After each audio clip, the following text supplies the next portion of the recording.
He didn't come home that night. And for the first time in years, I didn't feel worried.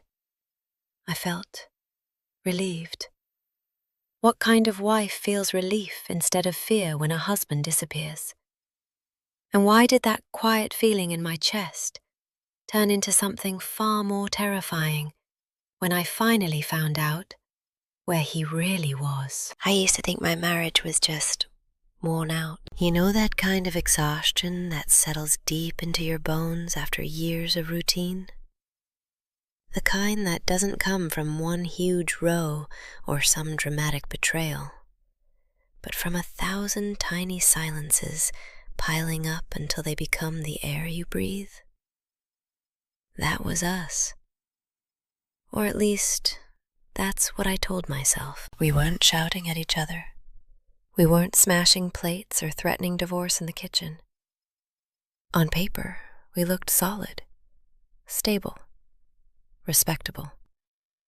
The sort of couple people assume will stay together forever and retire somewhere quiet by the coast. But inside our home, it was quiet. Too quiet. Our conversations had become practical. Who's picking up the children? What needs buying from Tesco? Did you pay the gas bill? When's the dentist appointment?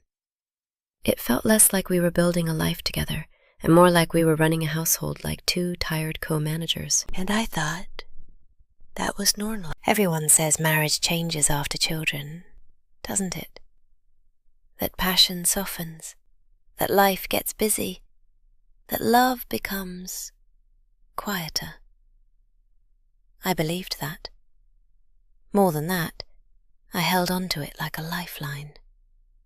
Because the alternative, the idea that something was actually wrong, felt far too frightening to face. So when I started to feel lonely, even with him sitting right beside me on the sofa, I blamed life. I blamed exhaustion. I blamed motherhood. I blamed myself. Because at that time, I'd just had our second child.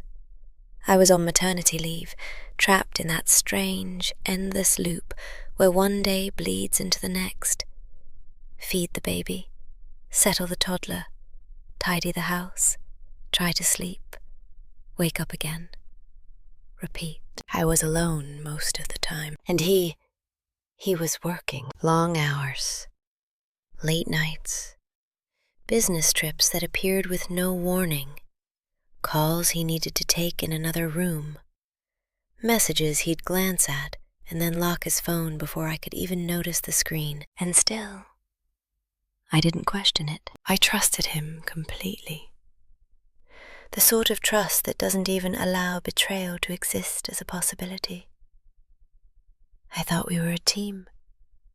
That no matter how distant things felt, we were still on the same side. Looking back now, that blind trust feels almost childish. But back then, it felt like love. There were moments, though, little moments, that sat badly with me. Like how he stopped asking how I was really doing. Not properly, anyway.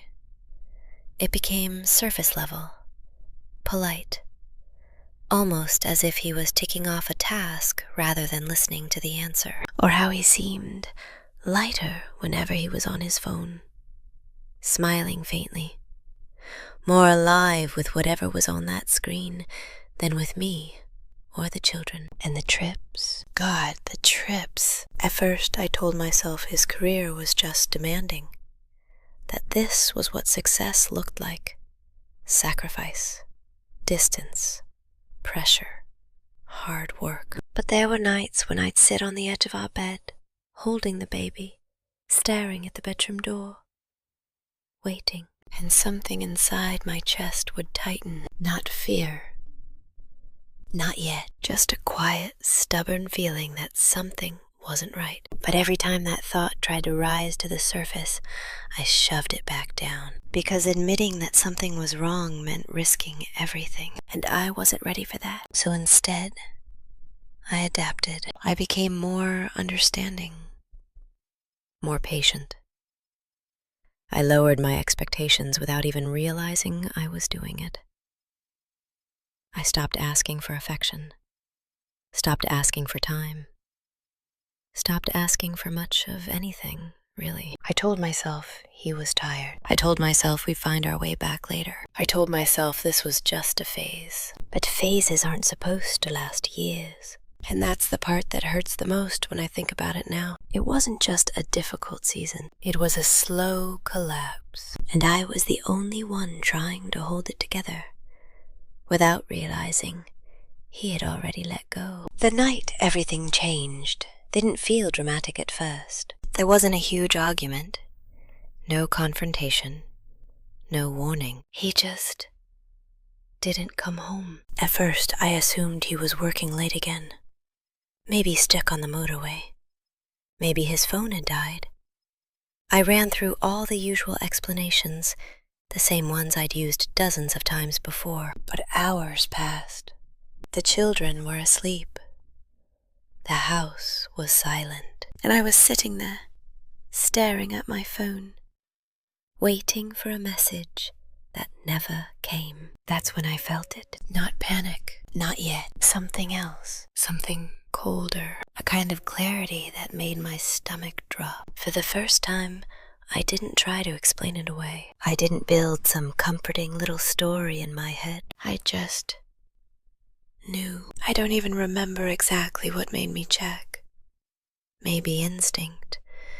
Maybe the exhaustion of pretending everything was fine had finally broken me. But I picked up his tablet. He left it at home, and it was still connected to everything. Messages, emails, photos, everything. My hands were shaking so hard I could barely unlock it. Part of me was still hoping I wouldn't find anything, that afterwards I'd feel ridiculous, that this was all just some ugly thought spiral brought on by stress and sleep deprivation. But deep down, I think I already knew the truth. I just hadn't seen it with my own eyes yet. And then I opened the messages, and in that moment, my entire reality shattered. The first thread I opened didn't look suspicious at first, just a name I didn't recognize. No heart emoji, no obvious sign. Just an ordinary conversation, sitting there as if it belonged, as if it had always been part of his world. But when I scrolled, that's when everything inside me began to come apart. It wasn't just flirting. It wasn't just, we got too close, or it happened once. It was a relationship. A full, detailed, intimate, ongoing relationship that had been unfolding right alongside my own life. Our life. Photos, private jokes, plans, shared memories they had built together while I was at home, trying not to drown under the weight of 2 small children and no sleep. I remember one message in particular. She'd sent him a photo of herself, smiling somewhere I didn't recognize.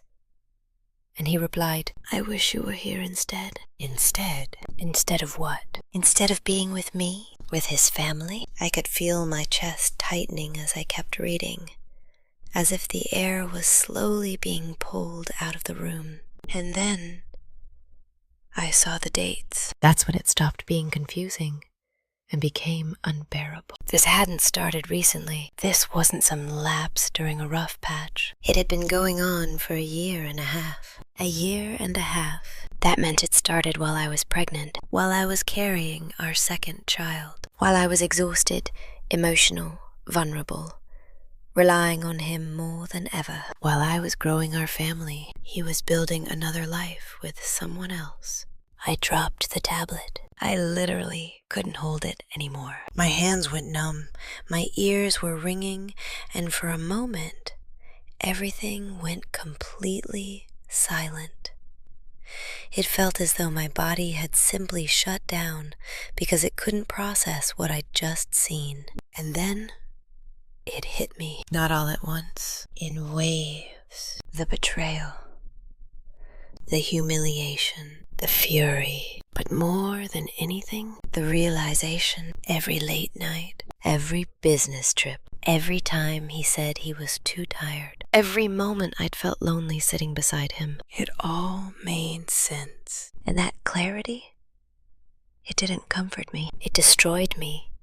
Because suddenly, all those small doubts I'd buried for years, they weren't just anxiety. They were the truth. I had just chosen not to look at them. I remember sitting on the floor with my back against the sofa, staring at nothing. The house was silent. My children were sleeping peacefully upstairs, and I was down there, realizing that the life I thought I had didn't exist. It was all a version of reality he had allowed me to believe. I don't know how long I stayed there. Minutes?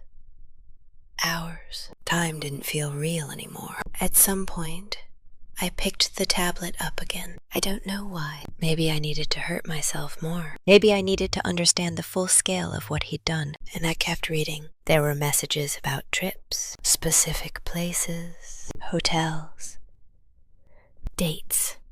The same dates he'd told me he was away for work. I even found pictures. Nothing explicit, but intimate enough. The sort of pictures you don't send unless someone matters deeply to you. Unless they're your person. And that's when a different kind of pain hit me. Not just that he'd cheated, but that he had given someone else the version of him I had been missing. The attention, the affection, the energy. The part of him that used to look at me as if I was his whole world. He hadn't lost that part of himself. He had simply given it away to someone else. And I was left with the hollow version. The silence.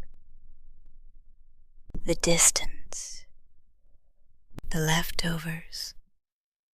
That realization broke something deep inside me, because for so long I'd thought the distance between us was mutual, that we had both drifted, that life had simply worn us down. But it wasn't mutual. I was still there, still trying, still believing. He was the one who had left. He just never told me. At around 3 a.m, I heard the front door. The sound was soft, careful, like he didn't want to wake anyone, like he didn't want to be noticed. And I remember thinking, how many nights has he done this? How many times has he walked through that door after being with her, and then come home to me as if nothing had happened? I didn't move. I stayed exactly where I was, sitting on the floor with the tablet beside me. He walked into the living room and stopped when he saw me. There was this moment, just a second, where everything hung in the air between us. And I saw it on his face. Not confusion, not concern, recognition. He knew. He knew that I knew. "Hey," he said quietly, as though it were any other night, as though nothing had changed, as though he hadn't just destroyed our entire life. I didn't say anything. I just looked at him, and then I asked the only question my mind could form. How long? My voice didn't even sound like mine. It was too calm, too flat, and that's when he looked away. That tiny movement, that hesitation. That's when I knew I wasn't wrong. I wasn't imagining things. I wasn't overreacting. This was real. And then he said it. A while. I nearly laughed, because how do you reduce a 1.5 years of lies, betrayal, and deception into 2 words? A while? "Don't do that," I said, my voice shaking now. "Don't lie to me again. Not now." And for the first time, he looked uncomfortable. Not guilty, not devastated, just uncomfortable, like this was inconvenient, like I had interrupted something. And that hurt more than anything, because in that moment, I realized something terrifying. I cared more about the truth than he cared about what he'd done. He exhaled slowly, like he was preparing himself for something tedious, not something devastating. And that was the moment everything shifted for me, because I was sitting there, barely holding myself together, feeling as if my whole world had just collapsed, and he looked like a man who'd been caught in a situation he simply couldn't be bothered to deal with. Not a man who had just broken his wife. "About a year and a half," he finally said. Just like that. No hesitation this time. No emotion. Just a fact. A year and a half. Hearing him say it out loud felt different from reading it. Heavier, more solid, like the weight of it had dropped directly onto my chest and pinned me there. I nodded slowly, not because I accepted it, but because I didn't trust myself to speak yet. Because if I did, I wasn't sure what would come out. "Are you still seeing her?" I asked. Another pause, another glance away. Yes. That word, it didn't explode. It didn't echo. It just sank quietly, deeply, like a stone falling into dark water without a sound. But you know it's gone forever. I swallowed hard. "So what was the plan?" I asked. "You were just going to keep doing this?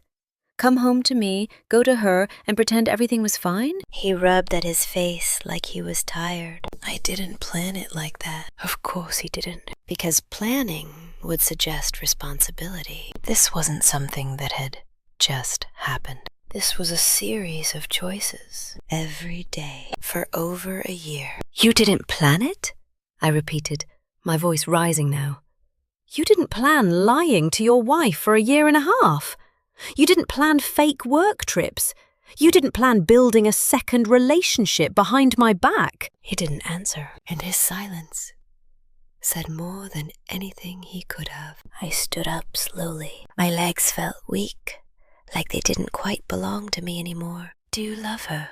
I asked. That question, I don't even know why I asked it. Maybe I needed to hear the answer. Maybe I needed to understand how completely we were already gone. And when he didn't answer straight away, that was the answer. "I don't know," he said at last. I let out a short, broken laugh. "You don't know," I repeated. Of course he didn't, because clarity would have required honesty. And honesty was something he had been avoiding for a very long time. "Do you love me?"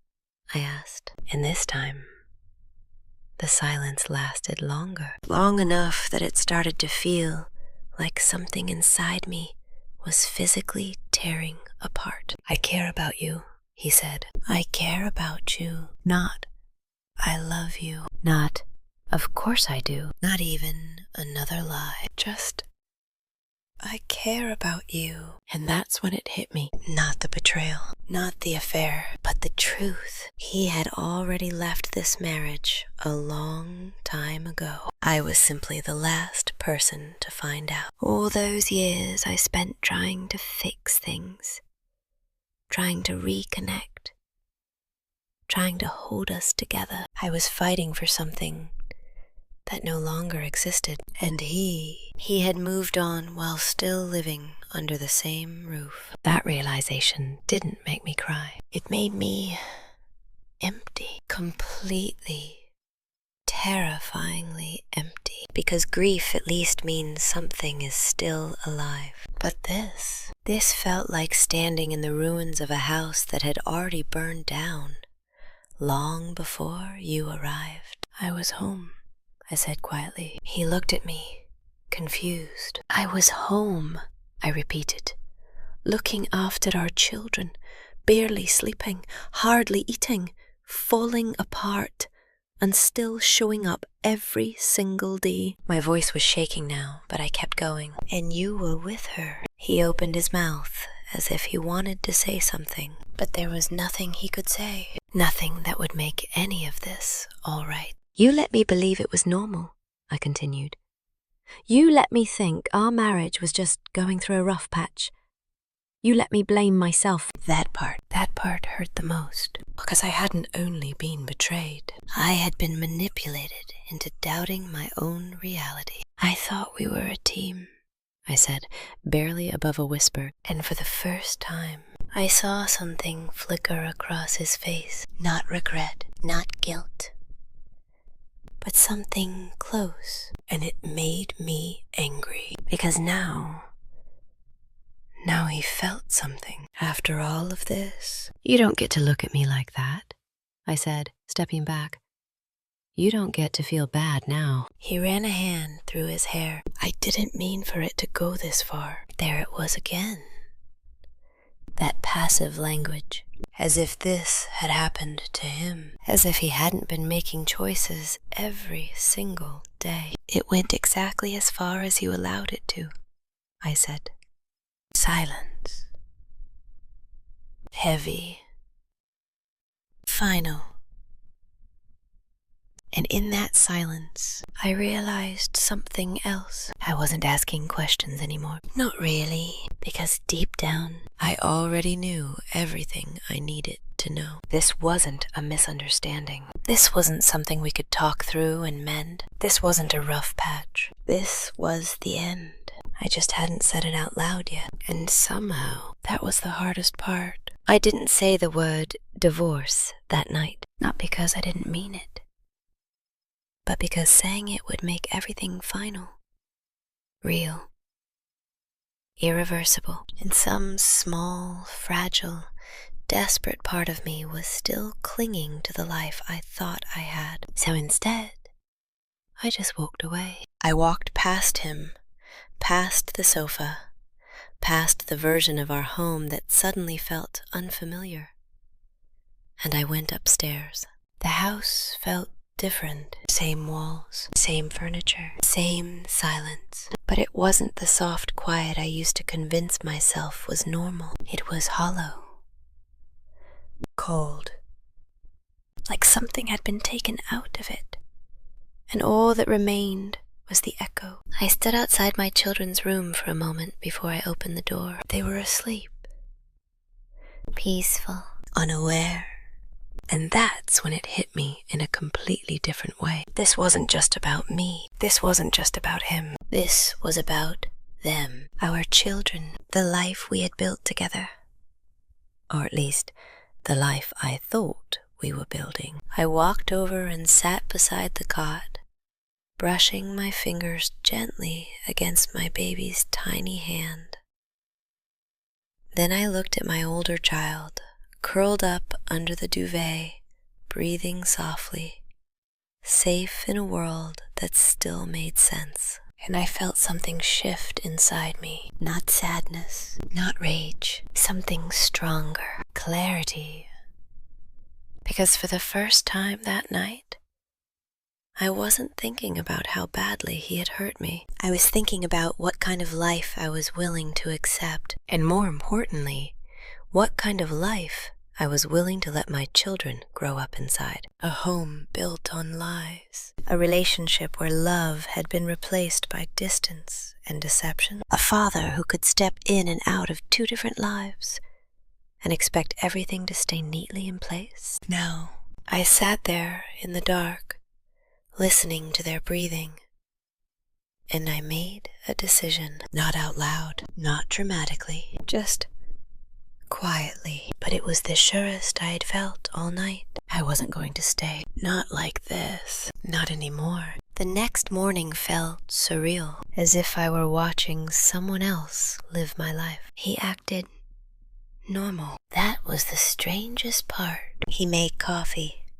checked his phone, asked whether I needed anything from Sainsbury's, as if the night before hadn't happened, as if we hadn't stood in the middle of the living room and watched our marriage collapse. And I realized something in that moment. This wasn't new for him. He had been living this reality for a long time. The only difference now was that I could finally see it. "Are you going to work?" I asked. He nodded.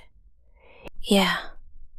Of course he was. Life carries on, doesn't it? Even when everything is broken. He picked up his keys, hesitated for a second, as if he might say something, and then didn't. And just like that, he left. Again, the door closed behind him, and this time I didn't wait. I didn't sit there, wondering. I didn't try to make sense of it all. I just moved. I started packing. Not everything, just what mattered. Clothes for me, clothes for the children, important documents, the essentials. Every item I folded felt like another piece of reality settling into place. This wasn't a breakdown. This was a transition, a painful one, but a necessary one. At one point, I caught my reflection in the mirror, and for a second, I didn't recognize myself, not because I looked different, but because of the expression on my face. I expected to see someone shattered, crying, lost. But instead, I saw someone calm, focused, almost detached. And that frightened me a little, because it meant something inside me had already let go. By the time he came back that evening, the house looked different, not empty, but changed, like something important had already gone. He walked in, glanced around, and noticed immediately. "What's going on?" he asked. I looked at him, really looked at him, and for the first time in a very long while, I didn't feel that pull, that attachment, that instinct to fix things. "I'm leaving," I said. No anger, no shouting, just truth. He blinked, as if it took him a moment to process what I'd said. "Leaving?" "Yes." "Where are you going?" "With the children." That's when his expression changed. Not panic, not heartbreak. Concern, but not for me. "For how long?" he asked. I nearly smiled, because that question said everything. Not why.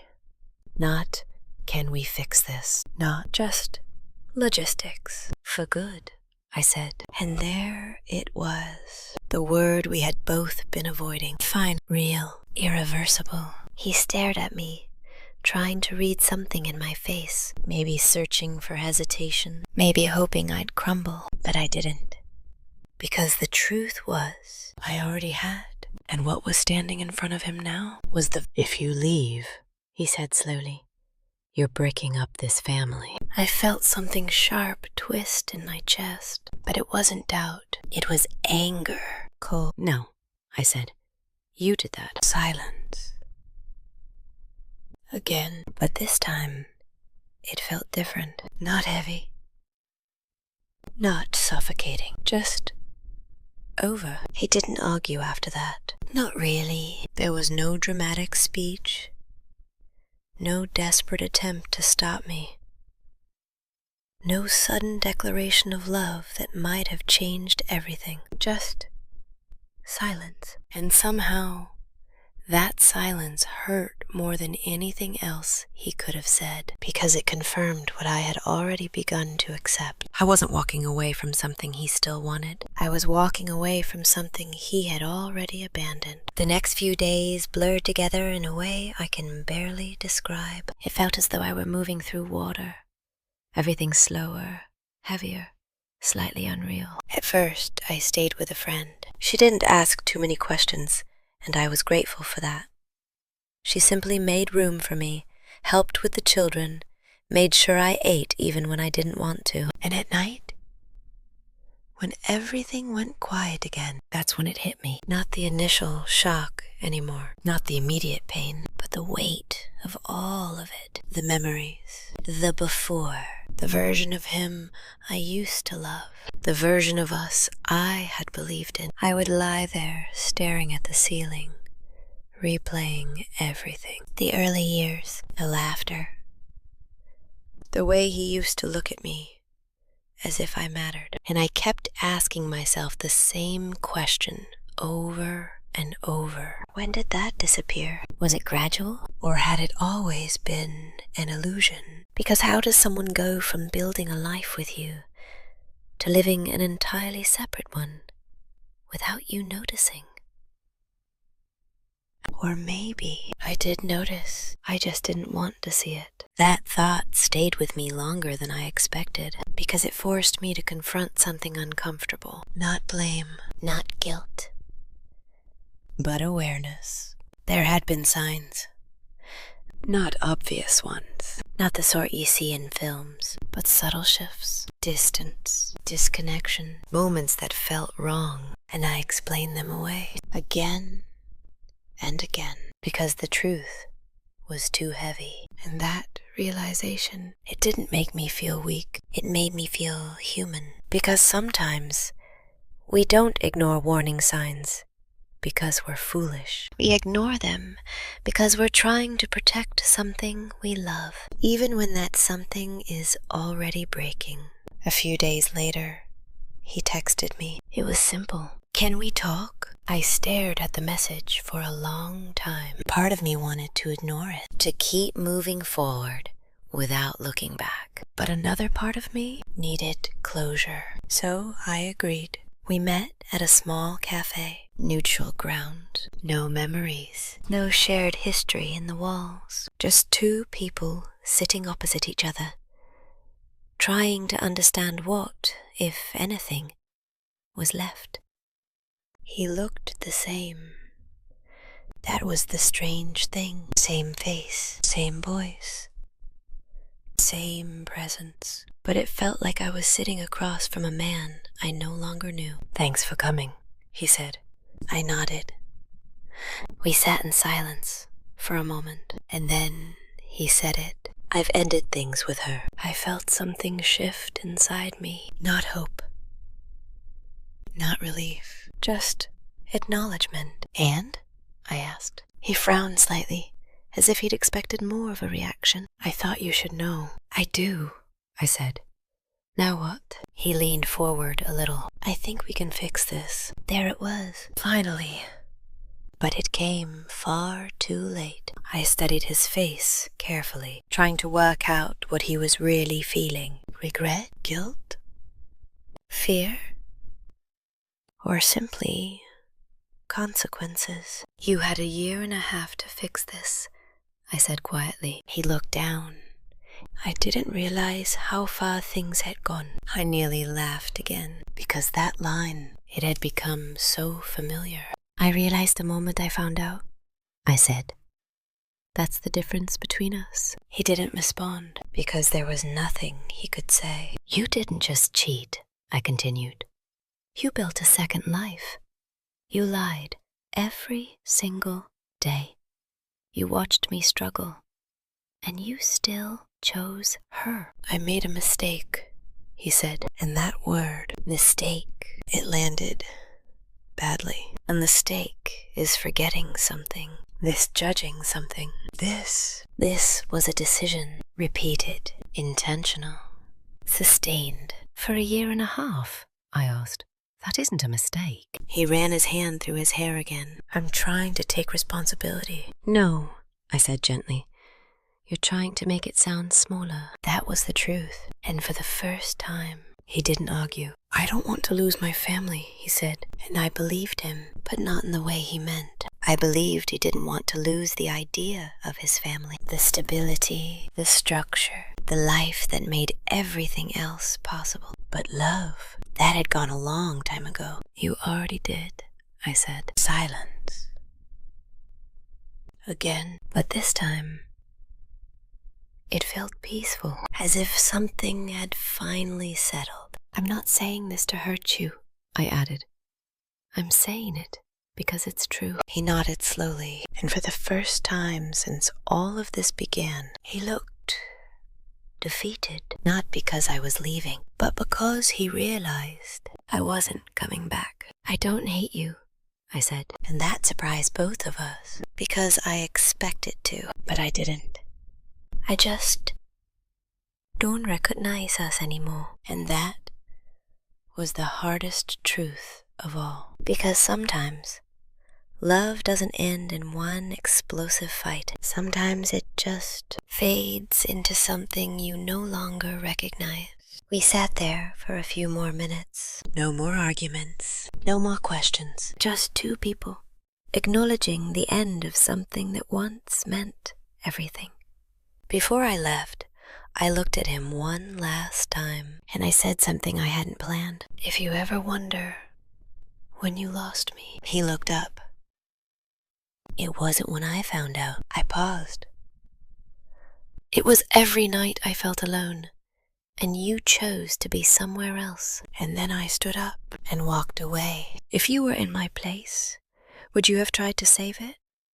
Or would you have walked away like I did? And if you've ever ignored that quiet feeling that something isn't right, maybe this is your sign to listen to it. Because sometimes the truth doesn't arrive shouting, it whispers until it's too late. If this story moved you or reminded you of something you've lived through yourself, share your thoughts below. I read every comment. And if you want more real, emotional stories like this, don't forget to subscribe.